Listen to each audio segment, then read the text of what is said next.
they did this type of meditation, and that helped them to realize something else. And, because they heard from devotees, because they saw different devotees' example of devotional service, they were able to learn, and they were able to do the same type of service, and that way they advanced to the same or similar stage. See, so the devotees are the impelling cause because they are more like similar to us. We're more liable to run into a devotee than we are to run into Krishna himself.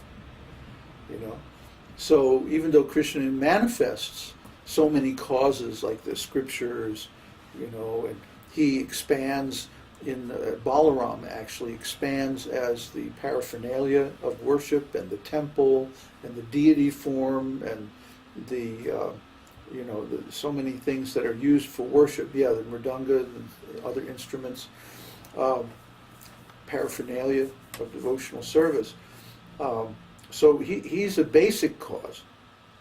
But usually in our experience, it's the other devotees who actually impel us to say, hey, take up this paraphernalia and do this puja, do this worship, do this service, do this chanting. Take these beads and chant this mantra, and do this, read this scripture, and like that. Here's a book.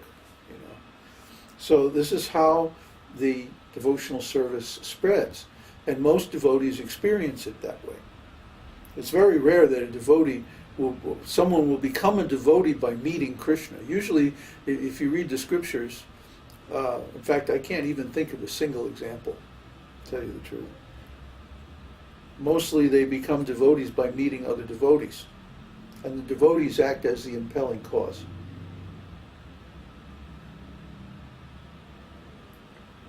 In our case, is that just a preliminary reflection of causes of rasa, or is that... No, that's a real cause.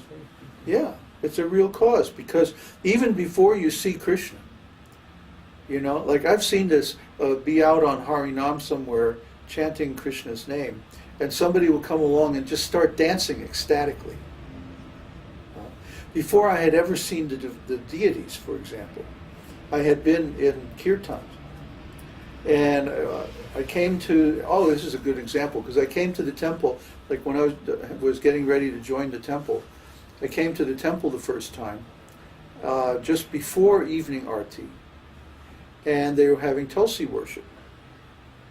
So I saw the devotees, and I saw a pure devotee, Tulsi Devi.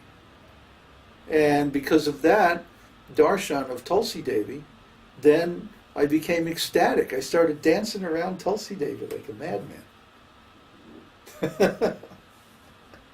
It was great.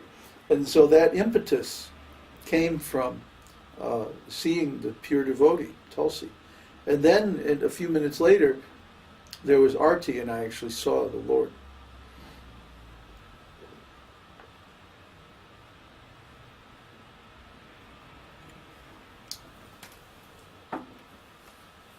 Any other questions?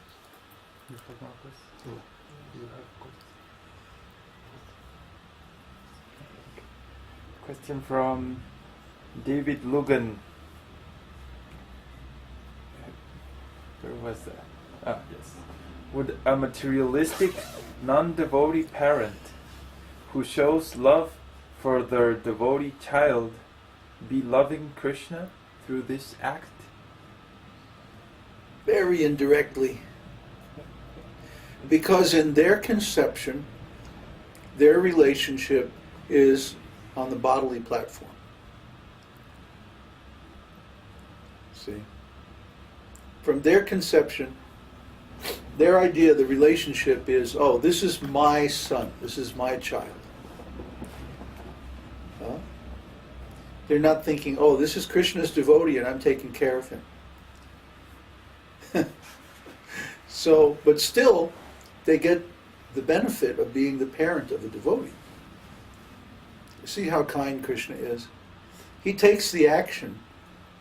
He'll accept the action as service, even if the intention is a little off. Krishna's so kind. He even accepted Hiranyakashipu as the father of Prahlad. Even though Hiranyakashipu tried to kill Prahlad, he still gave him liberation. So yeah, even if the parent conceives of the child, the devotee child, as a material, in the context of a material relationship, they'll still get the benefit. And it depends on the platform of the child also. Yeah. If the child is a pure devotee, the scriptures say that 10 generations of their family get liberated. But how can you liberate your family if you aren't liberated? See? So you can't give something that you don't have. If you earn liberation, then you can give it to others, and it will spread. But if you don't have it, then you can't be the cause of other people getting it. But at least they'll get some benefit, no matter what.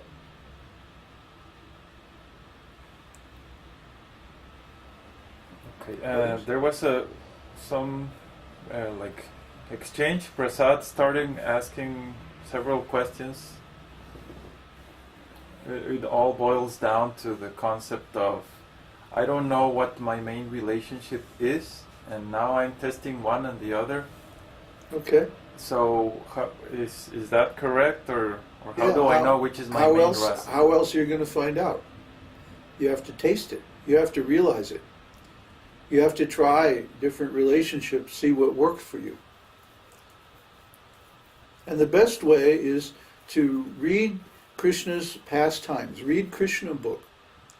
Because Krishna book explains all these different relationships with Krishna.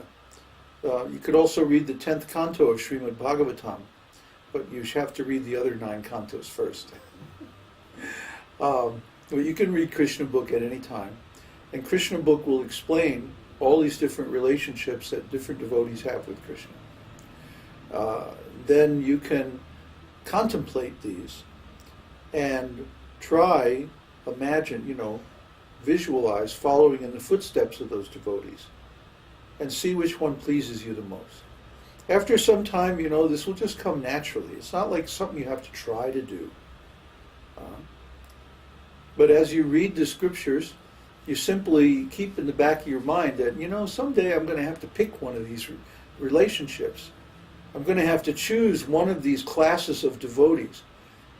And Śrīla Prabhupada explains, this is how you attain the platform of Raga Nuga, spontaneous devotional service, is that you follow in the footsteps of one of Krishna's eternal devotees.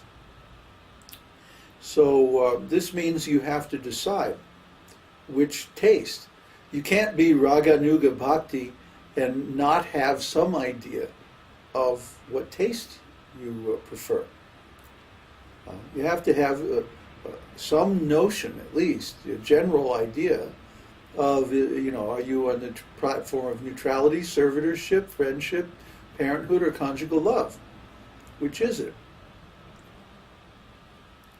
And these things will all become clear through approaching the holy name and clearing the offenses to the holy name. But you should also know that you're going to have to eventually choose one of the eternal servants of Krishna and follow in their footsteps. I have a question in regards to this following the footsteps. Okay.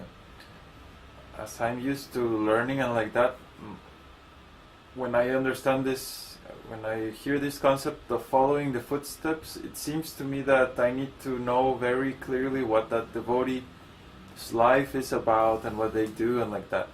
And I don't see, or I haven't found, or I don't know, it's not translated, like the life of a parent of Krishna and how they feel and how they approach Krishna, and the life of a friend of Krishna. The pastimes are nice.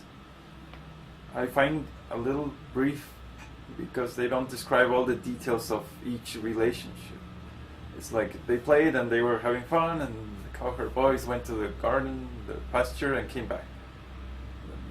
The details are very well. For one spotted. thing, those verses in Srimad Bhagavatam are they're not for reading like a novel or like a story. They are for meditating upon. And if you meditate upon them, they will reveal more and more detail, like a flower that opens up and shows more and more internal details. You know, just like the famous Saptasvara verse in Srimad Bhagavatam. You know, if you just read, oh yeah, there's 7 notes, okay.